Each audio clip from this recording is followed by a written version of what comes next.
If you've got a student loan, chances are you feel the nagging urge to just try and pay it off and wipe it out as quickly as possible. Here's why you shouldn't. On the surface, the math seems obvious. You're racking up so much interest, and by not paying it off straight away, you are going to be paying tens of thousands in interest over time. You would think that clearing it early would be the best decision to make, right? But there's something that most people are not factoring in. And once you see it, it might completely change the way you think about your student loan and whether you should pay it off or not. Even though my content is for an international audience, this video specifically is going to talk about UK student loans because it's very confusing. If you're in the US or you're international, chances are you should most definitely pay off your student loan because of interest. I know for countries like the Netherlands, you have a specific schedule how to pay it off. Interest rate is usually really low. So I don't necessarily recommend paying it off in a lump sum and just paying it off as per your schedule and using the extra money to invest elsewhere. But when it comes to the US, I know those balances are high, the interest can be high, and so paying off your student debt as quickly as possible is the best option. But today I'm going to talk about the UK because it's a lot more complex. So for anyone that doesn't know the system in the UK, most loans are under a Plan 2 loan, and that basically means that you only pay off a certain amount of what you earn. So you could earn 20 grand, and whether your loan is 10 grand or 1 million, you will still pay the same amount each month. The more you earn, the more you pay. The boundary for how much you should pay does keep going up, but then it keeps freezing. So just take into consideration that the information in this video is as per May 2026. So anything you earn over £29,385 has to be paid at 9%. And this is the whole weird thing with the student loan system, and it leaves people confused and people really misunderstood. What you owe doesn't affect what you repay, and it's almost not a loan at all because it gets wiped out after 30 years. Please note, new loans, people that have gone to university recently, that will now be 40 years. But for most people, especially in their 20s and 30s, your loan will be wiped off after 30 years. What we should really call it is a graduate contribution system. It's not really a loan. And the fact that it's called a loan scares people, and it makes people think that they should pay it off quicker, but they shouldn't. It's more like an extra tax. It's not actually a loan. And we're going to walk through an example in a minute. And the interest rate is usually RPI plus 3%.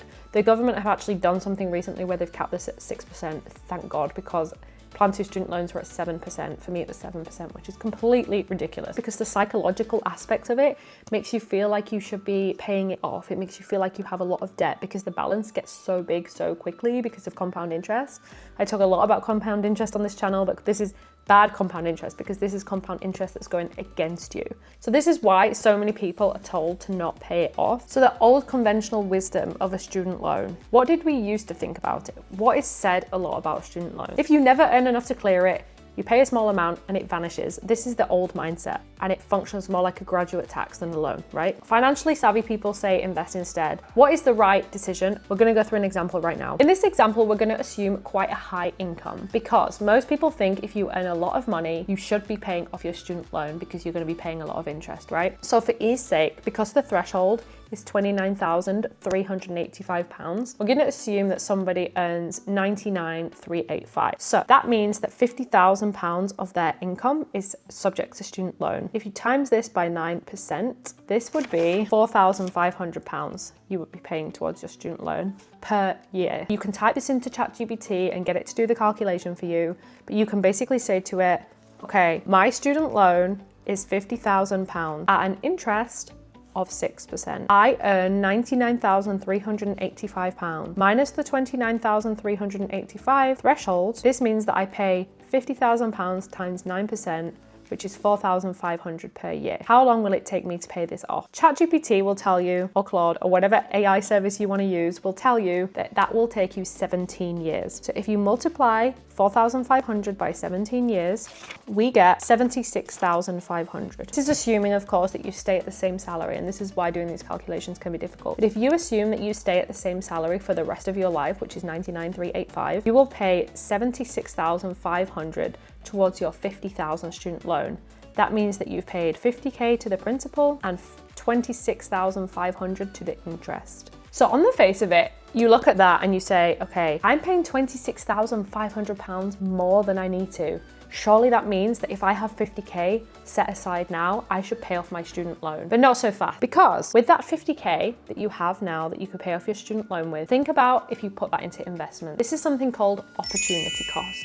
So if you put this 50K, yes, you will be saving 26,500, but that's only worth it if investing in the stock market is going to mean that you only make 26,500 or less. So let's use my favorite compound interest calculator. So if we want to invest £50,000 and we put it into the stock market over 17 years, we assume 8% interest rate. This is what the S&P 500 has done on average over the long term. We would have £185,000 minus the 50K that we put in originally. So by investing that, we have made £135,000 in 20 years. If you compare that £135,000 that we have gained by investing that 50K versus the £26,500 that we've saved by paying off our student loan, it is loud and clear that we should not be paying off our student loan quickly in the UK if we're on a plan to plan. So for people that earn less than 100K in the UK, it's guaranteed to me that you should not be paying this off quickly. You should be investing any lump sums you have, investing as much money as you can, and paying off the minimum that is expected of you. Life is not just about numbers. Life is also about the psychological aspect. So I want to talk about that right now. Some people see this as a stressor. They see it as a debt. They see it as something that they have to be worried about. I can tell you that it's not something you have to be worried about. I'm against debt in general, but as I said before, I don't see this as a loan or as a debt. I see this as a graduate contribution scheme. However, I do want to touch on those of you that do worry about these things and you see that balance on your screen and you don't want to pay it and you have that looming over your head. It's totally understandable. And so the psychological aspect is if you do take that 50K and you pay off your loan, all your paycheck every month is your money. And that's your money that you can invest, right? So that would offset the opportunity cost slightly, but obviously you're investing little by little and not this initial amount. Psychologically, I totally understand why you might want to pay off your student loan, but mathematically it does not make sense. And it will get wiped out after 30 years. If you're a low earner, you are unlikely to clear it. It absolutely makes no sense for you to pay this off. Overpaying could save you thousands in interest, but if you have a lump sum to invest, I would definitely do that instead. If you're a really high earner and you feel like you're going to be paying a lot off over time, maybe that 26,500 interest is higher and you think you're going to clear it in the next 10 to 15 years, then overpaying could make sense in terms of saving money in interest. But you need to do the calculations for your specific. So in the description box below, I'm going to provide the compound interest calculator.